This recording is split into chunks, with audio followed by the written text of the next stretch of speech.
ஜனநாயகம் படம் எப்ப ரிலீஸ் ஆகும் ஆவலோடு காத்திருக்கணும்.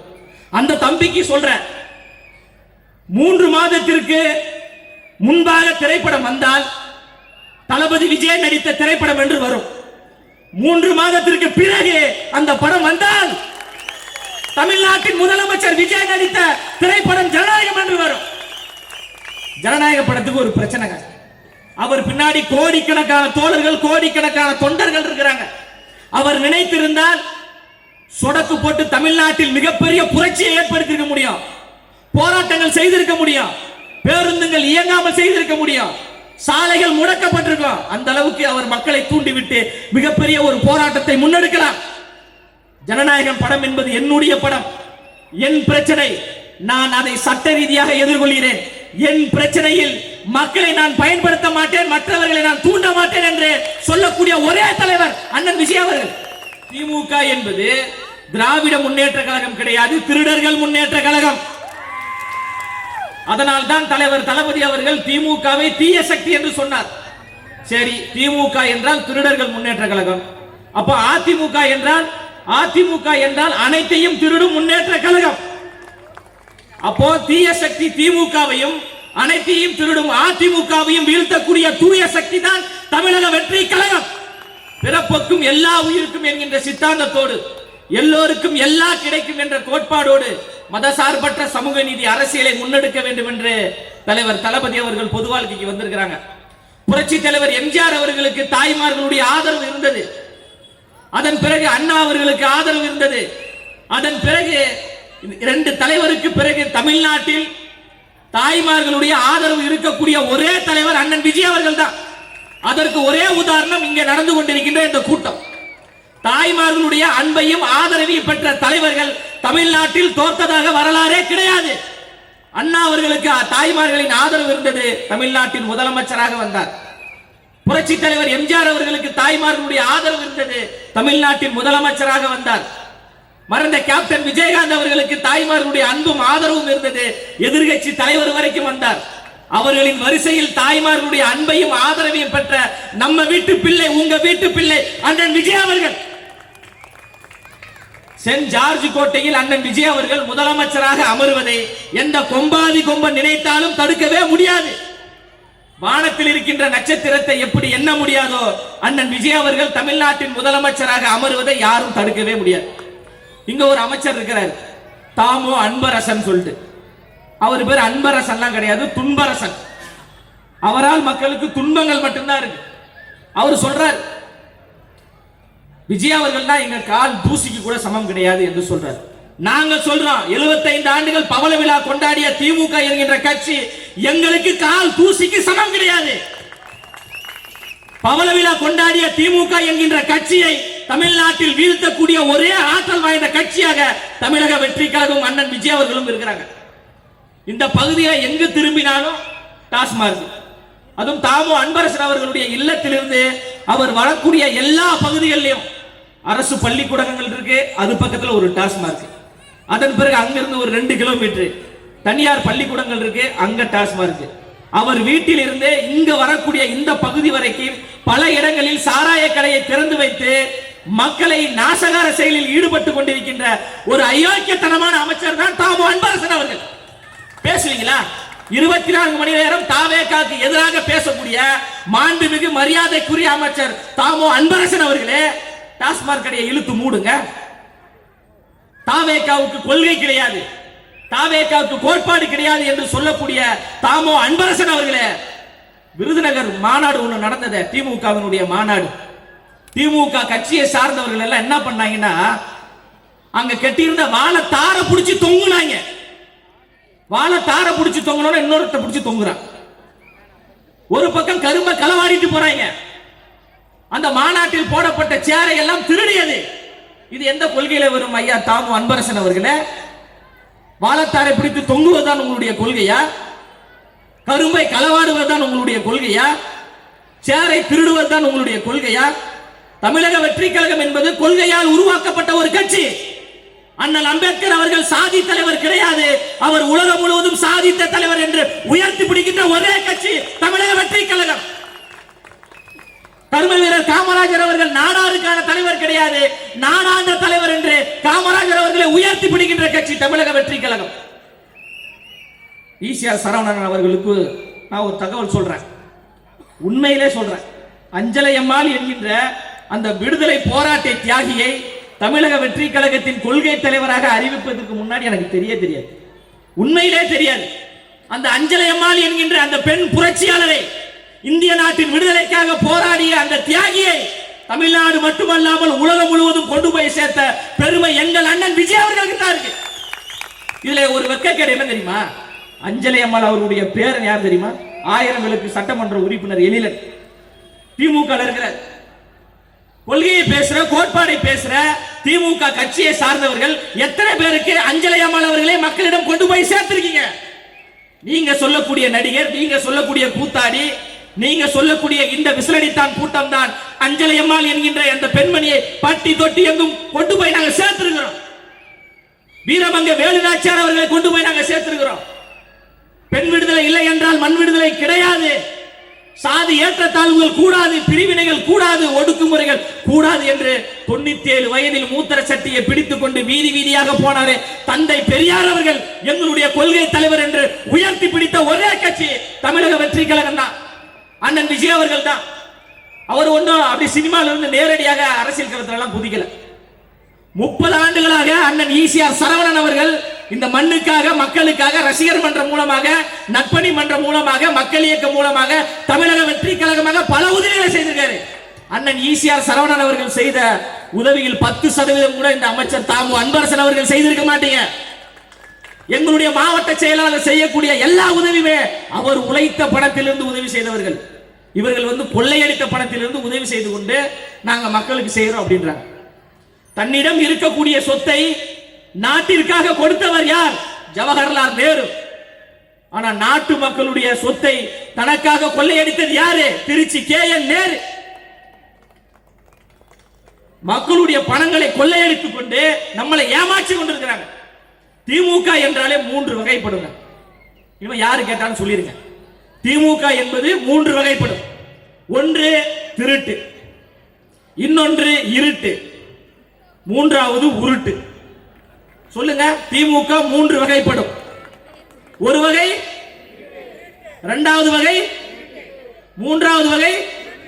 புரியுதுங்களா? திமுக என்பது 3 வகைப்படும். அண்ணன் தாமோ அன்பரசன் அவர்களே, உங்களுடைய காதுகளில் கேட்க வேண்டும் என்பதற்காக மீண்டும் நாங்கள் சொல்கிறோம், திமுக 3 வகைப்படும். ஒன்று திருட்டு, இன்னொன்று இருட்டு, மூன்றாவது உருட்டு. இந்த தீய சக்தி திமுகவை கொள்கை ரீதியாக, கோட்பாடு ரீதியாக நாங்கள் வீழ்த்தத்தான் போகிறோம். எங்களிடம் தான் கொள்கை இருக்கிறது, தாவேகாவிடம் கொள்கை கிடையாது. அது ரசிகர் கூட்டம், விசிலடித்தான் குஞ்சுகள் என்று டெய்லி பத்திரிகையாளரை சந்தித்து தாமு அன்பரசன் அவர்கள் பேசுறாங்க. அந்த கட்சியில திமுக ஒரு சுதந்திர போராட்ட தியாகி இருக்கிறார். யார் தெரியுமா சுதந்திர போராட்ட தியாகி? திரு உதயநிதி ஸ்டாலின் அவர்கள். ஏன்னா அவரை கூத்தாடின்னு சொல்லக்கூடாதான், உண்மையிலே அவர் கூத்தாடி தாங்க.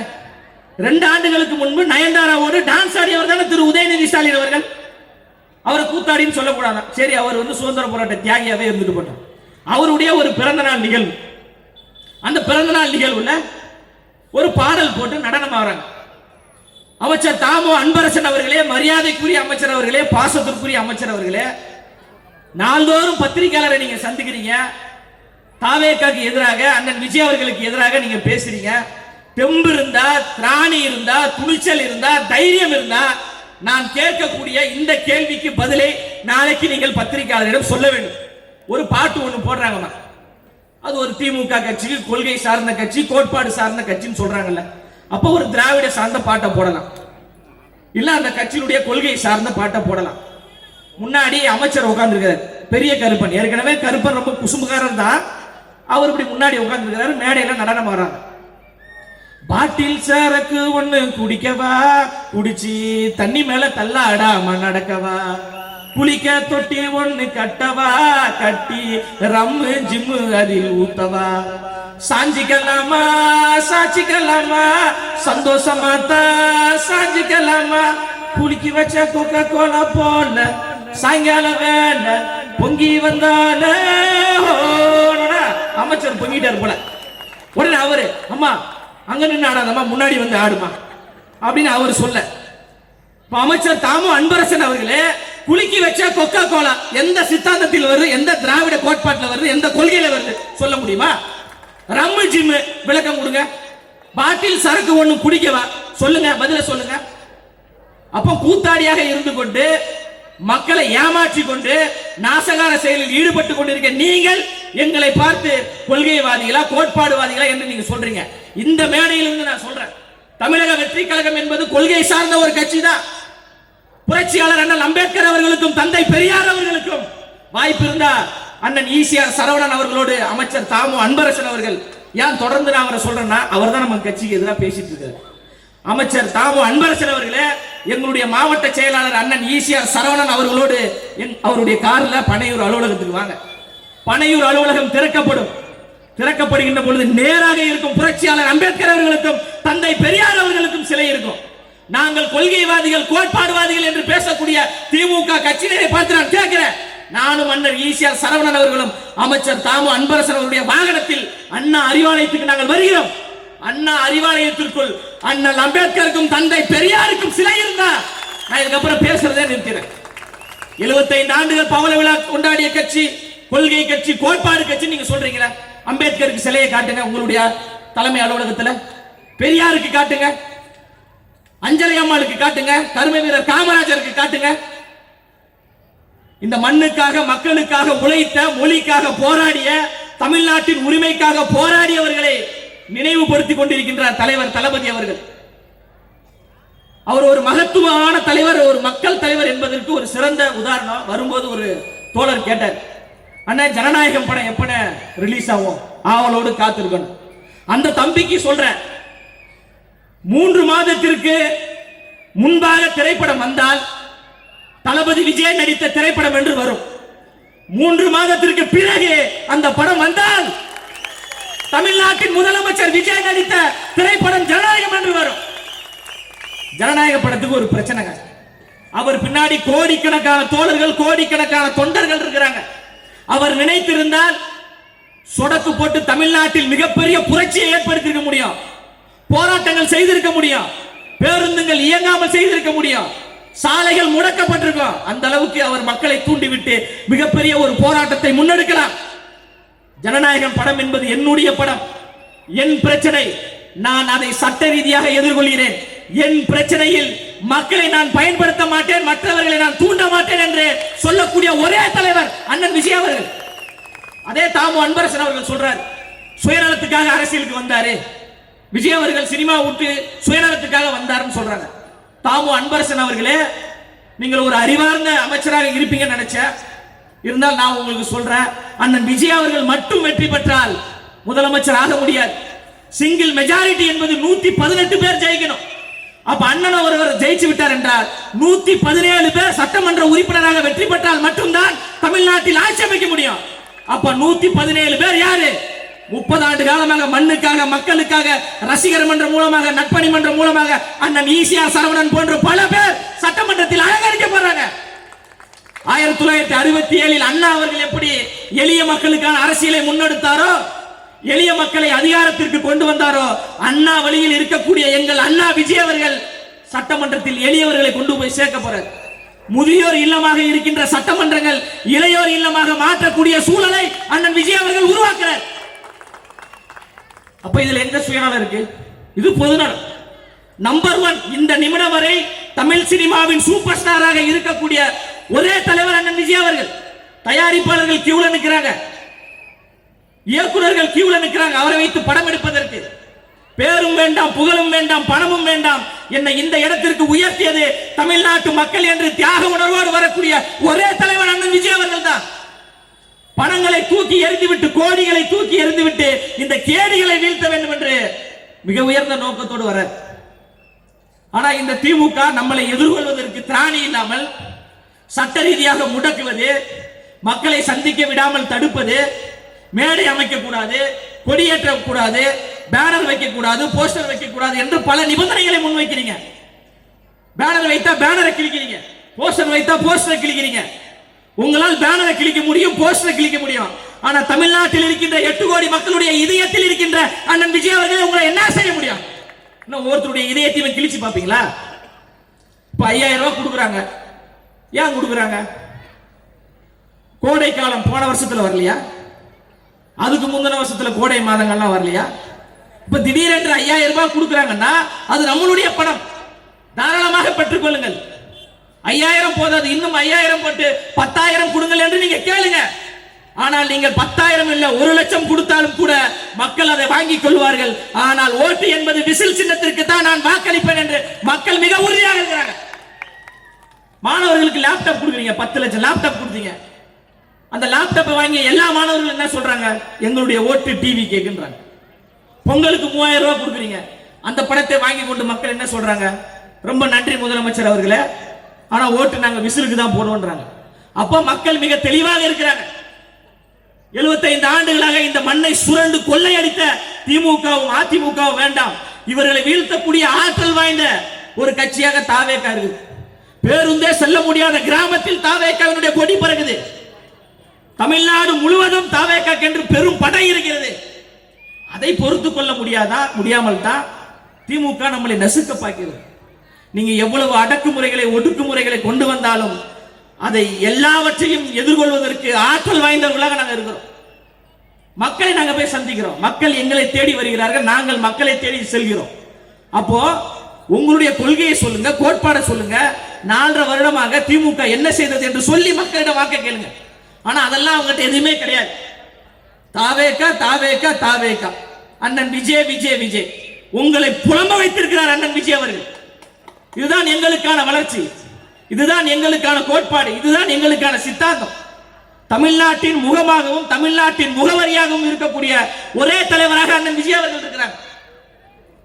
கருத்தியல் ரீதியாக மிக தெளிவாக இருக்கிறாங்க. எல்லோரையும் அரசியல் மயப்படுத்தியிருக்கிறார். சினிமா திரையரங்குகளில் விசிலடித்த கூட்டம் தானே என்று நினைக்கின்ற பொழுது இன்று சொடக்கு போட்டு திமுகவையும் அதிமுகவையும் கேள்வி கேட்கக்கூடிய ஆற்றல் வாய்ந்தவர்களாக அரசியல் படுத்தியிருக்கிறார். பிஜேபியோடு கூட்டணி வைத்த உறவுக்காரர்கள் திமுக கட்சியை சார்ந்தவர்கள். அவங்க சொல்றாங்க தாவேகா என்பது பிஜேபியின் பி டீம் என்று. தாவேகா என்பது பிஜேபியினுடைய பி டீம் கிடையாது. தாவேகா என்பது மக்களின் மெயின் டீம், மக்களுக்கான ஒரு டீம். பிஜேபி என்ற மதவாத கட்சியை தமிழ்நாட்டில் வளர்த்து விட்ட அயோக்கியர்கள் யார்? திமுக. கலைஞர் அவர்களின் ஆசி பெற்ற சின்னம் தாமரை, திமுகவின் ஆதரவு பெற்ற சின்னம் தாமரை என்று பிஜேபிக்கு ஓட்டு கேட்ட அயோக்கியர்கள் எங்களை பார்த்து பிஜேபி பி டீம். இந்த கூட்டத்தின் வாயிலாக நான் ஒன்னே ஒன்னு சொல்றேன், பல இடங்களில் சொன்னதுதான். சொட்ட மண்டையில் கூட முடி மலருமே தவிர தமிழ்நாட்டில் தாமரை மலரே மலராது, மலரவும் விடமாட்டாங்க. தலைவர் அவர்கள் விக்கிரவாண்டி மாநாட்டிலும் சரி மதுரை மாநாட்டிலும் மிக தெளிவாக சொல்லிட்டார், அரசியல் எதிரி திமுக, கொள்கை எதிரி பிஜேபி என்று. இந்திய அரசியல் வரலாற்றிலேயே 2 ஆளுங்கட்சியை எதிர்த்து ஒருத்தர் துணிச்சலாக அரசியல் களத்திற்கு வருகிறார் என்றால் அது அண்ணன் விஜய் அவர்கள் தான். மாநிலத்தை திமுக ஆண்டு கொண்டிருக்கிறது, ஒன்றியத்தை பிஜேபி ஆண்டு கொண்டிருக்கிறது. 2 ஆளுங்கட்சியும் எதிர்த்து நான் தாய்மார்களுடைய இளைஞர்களுடைய ஆதரவோடு ஆட்சி மாற்றத்தை உருவாக்குவேன் என்று 2 பெரும் தலைவர்களை எதிர்த்து வரக்கூடிய ஒரே தலைவர் இந்தியாவிலே அண்ணன் விஜய் அவர்கள் தான். அதனால் தான் அவரை எதிர்ப்பதற்காக ஒரு பக்கம் 15 பேர் கூட்டணி, ஒரு பக்கம் 10 பேர் கூட்டணி என்று பல கூட்டணிகளை உருவாக்கி வந்தாலும் அண்ணன் விஜய் அவர்கள் உங்களின் துணையோடு, உங்களை நம்பிதான் அண்ணன் விஜய் அவர்கள் கட்சி ஆரம்பிச்சிருக்காங்க. உங்களின் துணையோடு இந்த கூட்டணி கட்சிகள் எல்லாம் வீழ்த்தி அவர் மிகப்பெரிய ஒரு ஆட்சி மாற்றத்தை ஏற்படுத்த தான் போறார். விசிலடித்தான் குஞ்சிகள் சரியான சின்னம் தான் கொடுத்திருக்கிறாங்க. விசிலடித்தான் குஞ்சிகள் என்று ஐயா தாமு அன்பரசன் தொடர்ந்து பேசுறார். ஐயா அமைச்சர் அவர்களே, இன்னும் 3 மாதத்திற்கு எங்களை போன்று விசிலடித்தான் குஞ்சிகளை நீங்கள் பார்க்கவே முடியாது. தெரு தெருவாக சந்து சந்தாக திமுக என்பது தீய சக்தி என்று விசிலடித்து நாங்கள் சொல்லுவோம். மாவட்ட செயலாளர் அண்ணன் ஈசிஆர் சரவணன் அவர்களே, வாய்ப்பு கிடைத்தால் தாமு அன்பரசன் அவர்கள் இருக்கக்கூடிய தெருக்களில் விசிலடித்து சொல்லுங்கள், திமுக என்பது தீய சக்தி, மக்கள் விரோத சக்தி என்று சொல்லுங்க.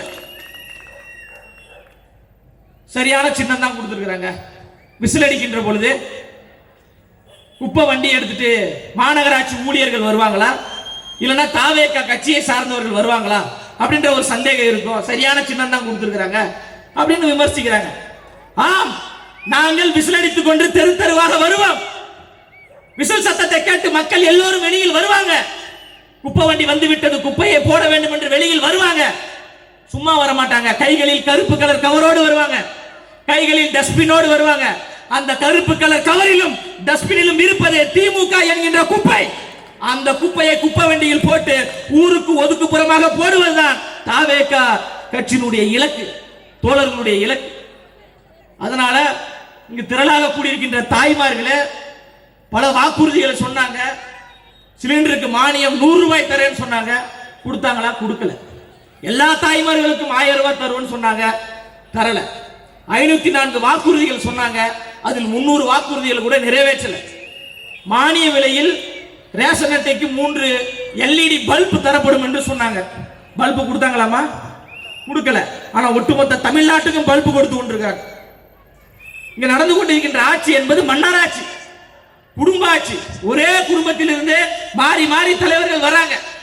அப்ப அந்த மன்னராட்சியை வீழ்த்துவதற்கு, குடும்பாட்சியை வீழ்த்துவதற்கு மக்களாட்சியை உருவாக்க வேண்டும் என்று வரக்கூடியவர் தான் அண்ணன் விஜய் அவர்கள். அப்ப அது நம்மளுடைய நோக்கத்தை புரிந்து கொள்ளணும். நாம் எதற்காக வருகிறோம், யாரை நம்பி வருகிறோம்? பல பிரச்சனைகளை கொடுக்குறாங்க, பல நெருக்கடிகளை கொடுக்குறாங்க. பல இடங்களில் அவரை முடக்கி விடலாம் என்று முயற்சி பண்ணாங்க. முதல் மாநாட்டை நடத்த விடாமல் தடுக்க முயற்சி செய்தார்கள். மதுரை மாநாட்டை நடத்த விடாமல் தடுக்க முயற்சி செய்தார்கள். மக்கள் சந்திப்பை நடத்துவதற்கும் தடுக்கிறார்கள். இந்த தடைகளை எல்லாம் தாண்டி தாண்டி ஒவ்வொரு களத்திலும் தமிழக வெற்றி கழகம் வெற்றி பெற்றுக் கொண்டே வருகிறது. இவர் அரசியல் கட்சி ஆரம்பிக்க மாட்டார்கள் என்று சொன்னீங்க, அண்ணன் அவர்கள் ஆரம்பிச்சார். இவருக்கு மாநாடு நடத்த தெரியாது என்று சொன்னீர்கள், உலகமே வியந்து பார்க்கக்கூடிய விக்கிரவாண்டி மாநாடு நடத்தினார். இவர் பொறுப்பாளர்களை போட மாட்டார்னு சொன்னீங்க, பொறுப்பாளரை போட்டார். இவர் வேட்பாளர்களை தயார் செய்ய மாட்டார், வேட்பாளரை தயார் செஞ்சிட்டீங்க. இவர் முதலமைச்சர் ஆக மாட்டார்னு சொல்றீங்க, முதலமைச்சர் ஆயிடுவார். நீங்க எதெல்லாம் செய்ய மாட்டார் செய்ய மாட்டார் செய்ய மாட்டார் என்று சொல்கிறீர்களோ அதை எல்லாம் செய்யக்கூடிய தலைவர் தான் அண்ணன் விஜய் அவர்கள். ஓரணியில் தமிழ்நாடு என்று ஐயா ஸ்டாலின் அவர்கள் சொல்றாரு. ஐயா அவர்களே, ஓரணியில் தமிழ்நாடு கிடையாது, அண்ணன் விஜய் அணியில் தமிழ்நாடு. மக்களோடு நான் என்று சொல்லக்கூடிய ஐயா ஸ்டாலின் அவர்களே, 1500 நாட்களை கடந்து பரந்தூரில் விவசாயிகள் போராடி கொண்டிருக்கிறாங்களே. விளைநிலத்தை அழித்துவிட்டு அந்த இடத்தில் விமான நிலையம் கூடாது என்று விவசாயிகள் போராடி கொண்டிருக்கிறார்கள். ஐயா ஸ்டாலின் அவர்களே, நான் விவசாய தோழன் என்று பச்சை துண்டை போட்டு ஏமாற்றி கொண்டிருக்கின்ற ஸ்டாலின் அவர்களே, அந்த விவசாயிகளுடைய போராட்டத்திற்கு போனதுண்டா? வேங்கவயல் என்கின்ற கிராமத்தில் நம்மளை போன்ற மனிதர்கள், நம்மளை போன்ற சகோதரர்கள் குடிக்கக்கூடிய தண்ணியில் மலத்தை கலந்தார்கள். அந்த மல தண்ணியை குடித்து பலரும் பாதிக்கப்பட்டு பல ஆண்டுகள் ஆகிவிட்டது. திராவிடம் பேசுகின்ற, சமூக நீதி பேசுகின்ற ஐயா ஸ்டாலின் அவர்களே, அந்த மக்களை சந்தித்ததுண்டா? உண்மையான குற்றவாளி யார் என்று கண்டுபிடித்ததுண்டா? ஆட்சியிலும் அதிகாரத்திலும் பங்கு கொடுப்பதுதான் உண்மையான சமூக நீதி, உண்மையான ஒரு சமத்துவம். அதை தான் அண்ணன் விஜய் அவர்கள் சொல்றாரு, ஆட்சியிலும் அதிகாரத்திலும் நான் பங்கு தருவேன். திமுக சொல்ல முடியுமா உங்களால? விடுதலை சிறுத்தை கட்சியினுடைய உழைப்பு இல்லாமல், கம்யூனிஸ்டுடைய உழைப்பு இல்லாமல், காங்கிரஸ் கட்சியினுடைய உழைப்பு இல்லாமல், திமுக கூட்டணி கட்சியினுடைய உழைப்பு இல்லாமல் திமுக ஆட்சிக்கு வந்து விட்டதா? அப்ப ஆட்சியிலும் அதிகாரத்திலும் நீங்க இருக்கீங்க. ஏன் திமுக விசிகாக்கு ஒரு 2 அமைச்சரவைகள் இடம் கொடுங்க, கம்யூனிஸ்டுகளுக்கு கொடுங்க. இதுதான ஒரு சமூக நீதி? இதை தானே பெரியார் விரும்பினார். அப்ப தமிழ்நாட்டில் உண்மையான சமூக நீதியும் பெரியார் கண்ட கனவையும் நனவாக்கக்கூடிய தலைவராக அண்ணன் விஜய் அவர்கள் இருக்கிறாங்க. அதற்காகத்தான் திமுக நம்மை பார்த்து பயப்படுவதற்கு காரணம் என்னவென்றால், நாம் எதெல்லாம் சொல்லி ஏமாத்தினோமோ அதையெல்லாம் நடைமுறைப்படுத்துவதற்காக தாவேகா வருகிறது, விஜய் அவர்கள் வருகிறார்கள். இதே திமுக கேட்கிற பெண் விடுதலை நீங்க பேசுறீங்க. தலைநகர் சென்னையில திமுக சார்பாக ஏதாவது ஒரு மாவட்ட செயலாளர் இருக்காங்களா பெண் நிர்வாகி? திமுக கிடையாது. ஆனா தமிழக வெற்றி கழகத்தில் திருவிக என்கின்ற ஒரு தொகுதியை தனியாக பிரித்து அதற்கு பல்லவி என்கின்ற ஒரு சகோதரியை, ஒரு பெண்ணை மாவட்ட செயலாளராக நியமித்த ஒரே தலைவர் அண்ணன் விஜய் அவர்கள் தான். தலைநகர் சென்னையின் மாவட்ட செயலாளருங்க. மாற்றுத்திறனாளி அணி என்ற ஒரு அணியை தாவேகா உருவாக்கிய பிறகுதான் திமுகவில் மாற்றுத்திறனாளிகள் அணி என்ற ஒரு அணியே கொண்டு வந்தாங்க. மாற்றுத்திறனாளி ஒரு சகோதரரை, நீங்கள் மாற்றுத்திறனாளி சகோதரர் கிடையாது, மாற்றத்தை உருவாக்கக்கூடிய சகோதரர் என்று தலைநகர் சென்னையில் சகோதரருக்கு மாவட்ட செயலாளராக நியமித்தவர் தலைவர் விஜய் அவர்கள். எல்லாவற்றையும் செய்து கொண்டிருக்கிறார். தமிழ்நாடு முழுவதும் 40க்கும் மேற்பட்ட பெண் நிர்வாகிகள் மாவட்ட செயலாளராக இருக்கிறாங்க, மாநில நிர்வாகிகளாக இருக்கிறாங்க. ஏழை எளிய ஒடுக்கப்பட்ட நசுக்கப்பட்ட மக்கள் எல்லாம் மாநில பொறுப்பாளர்களாக, மாவட்ட பொறுப்பாளர்களாக இருக்கிறாங்க. இதையெல்லாம் செயல் வடிவமாக செய்து கொண்டிருக்கின்றார் அண்ணன் விஜய் அவர்கள். இதனால தான் திமுகவால் பொறுத்து கொள்ள முடியல. வாயிலே நம்ம வட சுட்டமே, சமூக நீதி சொன்னமே, சமத்துவம் சொன்னமே, பெரியாரியன் சொன்னமே, அம்பேத்கர் சொன்னமே, எதையுமே நம்ம செய்யலையே, மக்களை ஏமாத்திக்கிட்டு இருந்தோமே. இன்று ஒரு தலைவர் வந்து எல்லாவற்றையும் செயல் வடிவமாக செய்து கொண்டிருக்கிறாரு. ஐயோ நமக்கு ஆப்பு வைக்க போறாரு, இதிலிருந்து நம்மளை எப்படியாவது பாதுகாத்துக் கொள்ள வேண்டும், இதிலிருந்து எப்படியாவது தப்பிக்க வேண்டும் என்பதற்காக எங்களை நீங்க முடக்கிறீங்க. தமிழ்நாட்டு மக்கள் எல்லாவற்றையும் பார்த்து கொண்டுதான் இருக்கிறாங்க. இங்க நடந்து கொண்டிருக்கின்ற ஆட்சி ஒரு அலங்கோலமான ஆட்சி, ஒரு அவல ஆட்சி. காவல் மரணங்கள், இந்த ஆட்சியில் மட்டும் 24 காவல் மரணங்கள் நடந்திருக்கு. அக்கா கனிமொழி அவர்கள் பேசுறாரு, எடப்பாடி பழனிசாமி அவர்கள் முதலமைச்சராக இருக்கின்ற பொழுது, எடப்பாடி பழனிசாமி அவர்களே வெக்கம் இல்லையா, மானம் இல்லையா, சூடு இல்லையா, சுரணை இல்லையா, இந்தியாவிலேயே அதிகமான விதவைகள் இருக்கக்கூடிய மாநிலம் தமிழ்நாடு, அந்த டாஸ்மார்க்கை உங்களால் இழுத்து மூட முடியாதா அப்படின்னு எடப்பாடி பழனிசாமியை பார்த்து திட்டிய அக்கா கனிமொழி அவர்களே, சகோதரி கனிமொழி அவர்களே, இன்று நாங்கள் கேட்கிறோம், உங்களுடைய அண்ணன் ஐயா ஸ்டாலின் அவருடைய ஆட்சி நடக்கிறது, வெக்கம் இல்லையா, மானம் இல்லையா, சூடு இல்லையா, சுரணை இல்லையா என்று நாங்கள் கேட்கிறோம். ஐயா ஸ்டாலின் அவர்கள் சொல்றார், அப்பாவாக கேட்கிறப்பா, தயவு செய்து யாரும் குடிக்காதீங்க, யாரும் எந்த போதைப் பொருளுக்கும் அடிமையாகாதீங்க. அப்பா ஸ்டாலின் அவர்களே, உங்களுடைய ஆட்சி நடந்து கொண்டிருக்கு, நீங்க முதலமைச்சர், ஒரே கையெழுத்து போட்டால் எல்லாம் சரியாகிவிடும். நீங்கள் அப்பா கிடையாது, எங்களை ஏமாற்றி கொண்டிருக்கின்ற எம்டி டப்பா. இதையெல்லாம் நாங்க பார்த்துக்கிட்டு தான் இருக்கிறோம். காலம் காலமாக எங்களை ஏமாற்றினீர்கள், எங்க தாத்தா காலத்தை ஏமாற்றினீர்கள், எங்கள் அப்பா காலத்தை ஏமாற்றினீர்கள். அது அந்த காலம். இது தாவேகாவின் காலம், அண்ணன் விஜய் அவர்களுடைய காலம். எங்களை ஏமாற்றவும் முடியாது, வீழ்த்தவும் முடியாது. அதனால இங்கு திரளாக கூடியிருக்கின்ற என் சொந்தங்களே, தொப்புள் கொடி உறவுகளே, உங்களை நம்பிதான் வந்திருக்கிறோம். இதோட 16வது கூட்டம் நான் பேசுவது. உடம்பு சரியில்லை, காய்ச்சலோடு பாசத்திற்குரிய அண்ணன் ஈசிஆர் சரவணன் அவர்களுடைய அன்பு வேண்டுகோளை ஏற்று நான் வந்திருக்கிறேன். தமிழ்நாடு முழுவதும் பேசிக் கொண்டிருக்கிறோம். அக்கா தேவி அவர்கள் பேசிக் கொண்டிருக்கிறாங்க, ராமகிருஷ்ணன் பேசிக் கொண்டிருக்கிறாங்க. ஒரு நாள் கூட ஓய்வு கிடையாது. எதற்காக பேசிக் கொண்டிருக்கிறோம் என்றால், தமிழ்நாட்டில் ஒரு மாற்றம் நிகழ வேண்டும். அந்த மாற்றம் அண்ணன் விஜய் அவர்களால் மட்டும்தான் கொடுக்க முடியும். இதனால் எங்களுடைய உயிரே போனாலும் பரவாயில்லை, தமிழ்நாட்டில் மாற்றத்தை உருவாக்குவோம் என்று நாங்கள் கத்திக்கொண்டு கதறி கொண்டிருக்கிறோம். உங்களை நம்பிதான் ஒரு நல்ல தலைவர் கிடைத்திருக்கிறார், அவரை நீங்கள் விட்டுவிட மாட்டீர்கள் என்கின்ற ஒரு நம்பிக்கையின் அடிப்படையில் தான் நாங்கள் பேசிக் கொண்டிருக்கிறோம். அதனால நீங்க வந்து ஒரு நல்ல வாய்ப்பை கொடுங்க. அண்ணன் விஜய் அவர்களை சென்ட் ஜார்ஜ் கோட்டையில் முதலமைச்சராக நீங்கள் அமர்த்துங்கள். இந்த மண்ணுக்கான மக்களுக்கான ஒரு ஆட்சியை அவர் உருவாக்குவார். பெண்களுக்கு பாதுகாப்பு நிறைந்த ஒரு ஆட்சியை அவர் உருவாக்குவார். எல்லாவற்றையும் சிறப்பாக செய்யக்கூடிய ஒரு தலைவர் தான் அவர். வந்து பணம் சம்பாதிக்கலாம் வரலாமா? அவர் பல்லாயிரம் கோடியை சம்பாதித்து விட்டு இன்னும் பல்லாயிரம் கோடி வரக்கூடிய சூழலை வேண்டாம் என்று சொல்லிட்டு தான் வராரு. அவர் நடிகராக இருந்த காலகட்டத்திலேயே இந்த மண்ணுக்கு பிரச்சனை என்கின்ற வருகின்ற பொழுது போராடிய ஒரு தலைவர். இந்த பக்கத்து நாடான இலங்கையில நம் தொப்புள் கொடி உறவுகள், தாய் தமிழ் உறவுகள் சிங்கள ராணுவத்தால் சுட்டு படுகொலை செய்யப்பட்ட போது நீங்கள் சொல்லக்கூடிய திமுக சொல்லக்கூடிய இந்த ரசிகர்களை திரட்டிதான் அண்ணன் விஜய் அவர்கள் தலைநகர் சென்னையில மிகப்பெரிய உண்ணாவிரதத்தை முன்னெடுத்தார். அப்ப உதயநிதி ஸ்டாலின் எங்க இருந்தார் தெரியுமா? அவருக்கே தெரியாது. நம் தமிழ்நாட்டு மீனவர்கள் இலங்கை ராணுவத்தால் சுட்டு படுகொலை செய்யப்பட்ட போது அங்கு சுடப்படக்கூடிய மீனவர்கள் எல்லாம் என் அண்ணன்மார்கள் என்று நீங்க சொல்லக்கூடிய நடிகர் விஜய் தான், நீங்க சொல்லக்கூடிய இந்த ரசிகர்கள் தான் ஒட்டுமொத்தத்தையும் திரட்டி நாகப்பட்டினத்தில் தமிழ்நாடே வியக்கக்கூடிய வகையில் மிக பிரம்மாண்ட போராட்டத்தை முன்னெடுத்தவர் அண்ணன் விஜய் அவர்கள். இதே சம்பவம் தொடர்ந்து நீடித்தால் உலக வரைபடத்தில் இலங்கை என்கின்ற ஒரு நாடு இல்லாமல் போய்விடும் என்று பேசியவர். நீட்டுக்கு ரகசியம் இருக்குன்னு சொல்லி ஏமாற்றினார்கள். எங்க அந்த ரகசியம்? தொலைஞ்சிருச்சா? தேடி கண்டுபிடிச்சு கொடுக்கணுமா? எங்கு திரும்பினாலும் சட்ட ஒழுங்கு சந்தி சிரிக்கிறது. இரும்பு கரம் கொண்டு நான் அடக்குவேன் என்று சொன்னார் ஐயா ஸ்டாலின் அவர்கள். எங்க அந்த இரும்பு கரம்? உடைஞ்சிருச்சா? தொலைஞ்சிருச்சா? தேடி கண்டுபிடிக்கணுமா? அப்ப இதையெல்லாம் மாற்ற வேண்டும் என்றால் நாம் எல்லோரும் சேர்ந்து மாற்றுவோம். அதற்கான ஒரு நல்ல வாய்ப்பு கனிந்து வருகிறது. அந்த வாய்ப்பை நீங்கள் சரியாக பயன்படுத்துங்க. தாமோ அன்பரசன் அவர்கள் வந்து சாதாரண கூட்டம் அப்படின்னு சொல்றாரு. எளியன உன்னை இகழ்ந்தோர் நடுங்க, புலியன செயல் செய்ய புறப்படு வெளியே. இங்கு நாட்டிற்கு கிளிகளுதை ஆட்சியா? கைவிரித்து வந்த கயவர்கள் பொய் விரித்து புலன்கள் மறைத்து தமிழுக்கு விளங்கிட்டு தாயகம் பற்றி நமக்குள்ள உரிமை தமக்கன் பாரனில் வழி வழி வந்த உன் மரத்தனம் எங்கே, மொழிப்பற்ற எங்கே, விழிப்புற்றி எழுக என்று தமிழ்நாடு முழுவதும் விழிப்புற்றி வந்திருக்கின்ற கூட்டம் தான் தமிழக வெற்றி கழகத்தின் கூட்டம். நாங்கள் சாதாரண கூட்டம் அல்ல, சரித்திரத்தை ஏற்படுத்த கூட்டம்.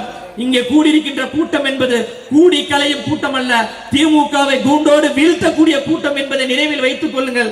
எனவே உங்களுடைய பொன்னான வாய்ப்பை விசில் சின்னத்திற்கு கொடுத்து அண்ணன் விஜய் அவர்களை முதலமைச்சர் ஆக்க வேண்டும் என்று இருகரம் கூப்பி கேட்டு நிறைவு செய்கிறேன். நன்றி, வணக்கம்.